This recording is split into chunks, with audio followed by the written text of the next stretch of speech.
Hey guys, welcome back to the GM's table. And before I get into it, I want to remind all of you to like, share, subscribe, do all that great stuff to help us grow the channel.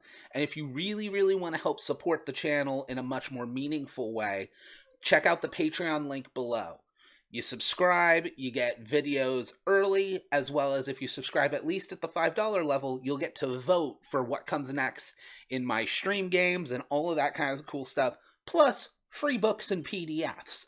I give you guys all the material I write for free if you're a patron.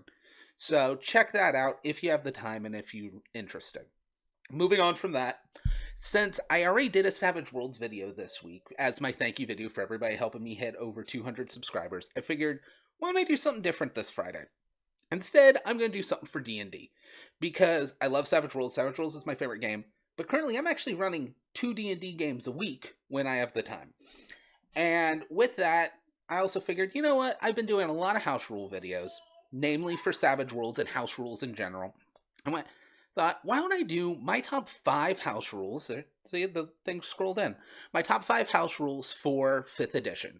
Because I love 5th edition. As far as games that actually say D&D on the cover, 5th edition's my favorite. But there's a couple things that I think they added that were great that I don't think they quite did what they were hoping for, and a couple things that I know they tweaked, and it looks very much for what they figured the balance of damage per round and all of that kind of stuff. But when you think about it, it made little to no sense in game.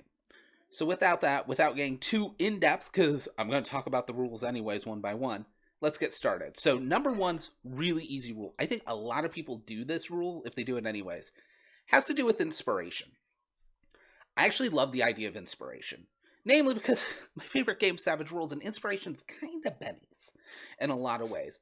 My only issue with it is if you have inspiration, you can't get more inspiration. So if the GM rewards you, until you spend that, there's no reason to try and up the roleplay or anything. All the stuff inspiration's supposed to help players get used to doing turns off the second they do it once. So for me, the only tweak I made to it is you can just have as much inspiration as I give you. It keeps stacking. It's a pool, and it resets at the end of the session, just like Benny's.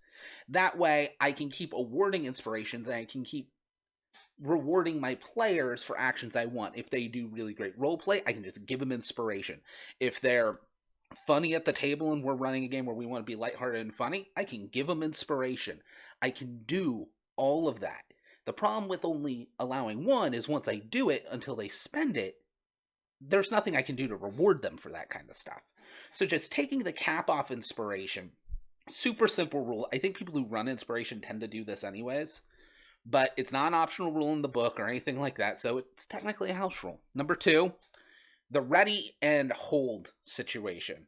In 5th, it's readying an action.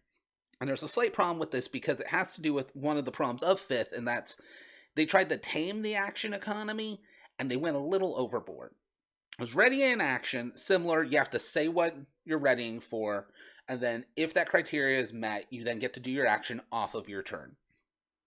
Fine, that's not a big deal, but it also uses your reaction. So warriors and stuff who wants to get in defensive, and if someone comes in, attack, okay, but now they lose opportunity attacks. And if you have a polearm master who can already attack if anyone enters their reach as a reaction, it's like, well, then why do I ever ready? Instead, again, I'm stealing a little bit from Savage Worlds of hold. And it's other editions have done this, where you just go, all right, I don't know what I want to do. This usually happens in the first few rounds of combat. But it's basically, I want to just hold my turn. We're not holding a single action. It's not going to use your reaction. Instead, you are out of initiative order, and when you come back in, you're going to come back in at 1 initiative lower than the person you just went behind. So, I'm Bob. I'm Bobby, but in this case, I'm Bob, and I got Jeff, my teammate. And I'm the frontline fighter. I'm here to defend. I'm here to react after Jeff, the rogue, goes. But I rolled amazing on initiative. I got, we'll say, a 20 initiative, and Jeff kind of rolled crap. And he has a 15, but our plan was Jeff goes first. By the rules, I have a 20 initiative, and in round 1, all I can do is move where I want to go and then ready. Now, I'm just going to be I'm on hold. All right, Jeff had a 15 initiative. I'm on hold. After Jeff goes, it's all right, I'm going off hold. Cool, Jeff had a 15. You now have a 14. And it's going to stay unless you go on hold again. And that just, it cleans it up. It lets people have a little control over initiative. The fast players still get to choose to go later, because a fast initiative shouldn't just mean you go first. It means you get the tactical advantage, and sometimes that is not going first. So that's really, it's a much simpler thing. It also clears up some reactions, because for a lot of your martial characters, they need those reactions. So going into number 3, level training. Now, this is discussed a little bit in the DM's guide as an option, and technically all my house rules are not optional rules in the DM's guide or the player's handbook or anything. I should note that, because feats are an optional rule, skills are an optional rule, all multi-classing is an optional rule, and sometimes I use those, sometimes I don't, but they're rules in the book. These aren't house rules. This is, because this is, I've tweaked it a little now that I got Xanathar's, because Xanathar's spends a lot of time in the back of the book, much better breaking down the tiers of play. I think a better explanation of the tiers of play was needed. So for me, what I do is, my players, if you're leveling in the first tier, 1 to 5, you have to spend a day of downtime to actually gain the level after you get XP. Once you're in second tier, it's a week. Third tier is a month.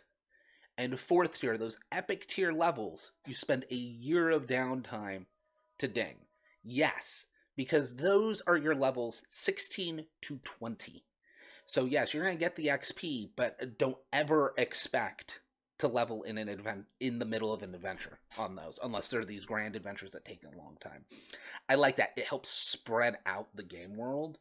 And I had it escalate like that because the first levels are supposed to happen really quick. And I like the higher you go in a level, the harder it is to actually learn new things. The more time it takes, the more training it takes.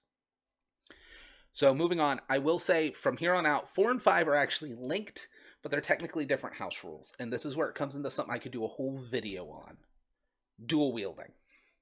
I think dual wielding was handled horribly in 5th. I love the idea that you don't need a whole feat tree to dual wield. Anyone can dual wield. The only penalty is your offhand weapon doesn't deal attribute damage unless you have 2 weapon fighting. Fine. I actually love that. That's staying. My issue is, all right, I'm dual wielding. What does it actually get me? As a bonus action, you can attack with your offhand. Cool. Let's go high end. I'm a 20th level fighter. I can make 5 attacks with my main hand. At level 1, I can make 1 attack with my offhand. At level 20, I can make 1 attack with my offhand. Which means the great sword wielding fighter can make 5 attacks with his 2d6 weapon. The 2 short sword wielding fighter can make 6 attacks with their 1d6 weapon. I get why they didn't want the offhand to scale, because you're going to have power gamers and stuff, but the fact is it makes little to no sense. Very small tweak I made. The whole, in fact, now I'm not going to open it and read it off, but essentially what it is when you attack with a light, make the attack action with a light weapon in one hand. You can, as a bonus action, make another attack, or a single attack with another light weapon in your other hand. All I did was change single attack to make another attack action. So that fighter that gets 5 attacks per attack action, 1, 2, 3, 4, 5, 1, 2, 3, 4, 5. Yeah, he's making 10 attacks, but he's choosing a light weapon. Now, yes, if he took the feat that lets him use medium weapons, fine. But again, he's not doing this with a heavy weapon. This isn't great swords doing this.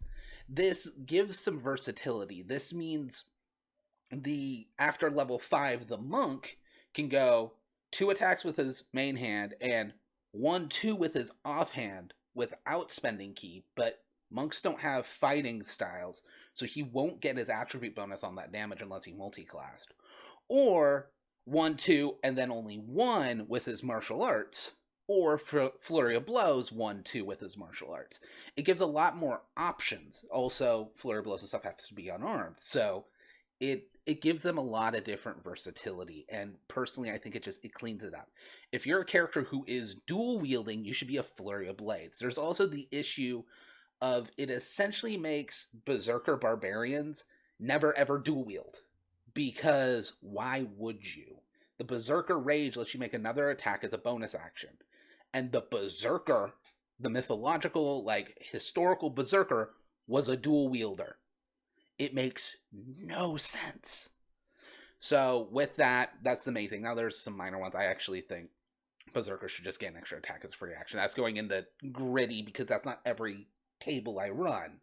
These are my house rules that are kind of universal. And number 5, again, I said it's linked to this, but opportunity attacks. And this is one I do honestly just to make the martial characters feel a little more badass. And an opportunity attack is, as a reaction, you can make a single attack, just like the dual wielding. The thing is, as we said, reactions are kind of a hot commodity in some classes. So just make it an attack action. The other main thing with this is I decided to tweak this when for like the 6th time in 2 weeks, I had players go, well, no, I have 2 attacks when I attack. Well, yeah, but a reaction's only 1 attack. No. Once your class gets you to where you get 2 or 3 or 4 attacks when you attack, any of those attacks do it. So a reaction does it. You're just... There's a few shifts like polearm because it's a special attack, but anything in base rules that everybody can cover, I feel it should be an attack action. You made this special attack action, let's use it well. This, as I said, this is just my opinion, these are the rules I use, but for me, this bumps 5th up to how I feel 5th was going for. On top of, some of it does bump the power curve up, but I run very dangerous games, so I'm okay with my players having a higher power curve. What this does is, for a lot of, at least for my players, it has certain options make more sense in the world. The bonus action economy has some issues where it starts to feel gamey, especially when it's combined with attacks and the attack action. So those are my fixes. I hope you guys like this. I don't know how much... I don't want that in front of my face. I don't know how much D&D content I'll do, but as I said, currently I'm running my playtest from making a game. I'll throw a tag up because yesterday was episode 1 of the series where we're making this game, which is based on basic fantasy influenced by 5th.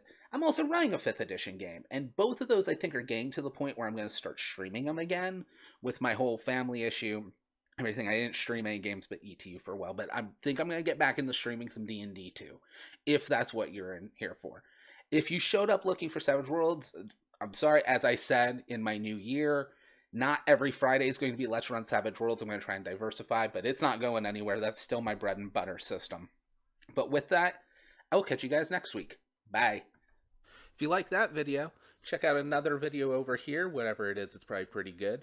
Don't forget to like, share so other people can find the channel, and subscribe right up there. YouTube now won't let me put a link to the Patreon, but there is a link down in the description below. So if you want to help support the channel, check that out, and I will catch you guys next time.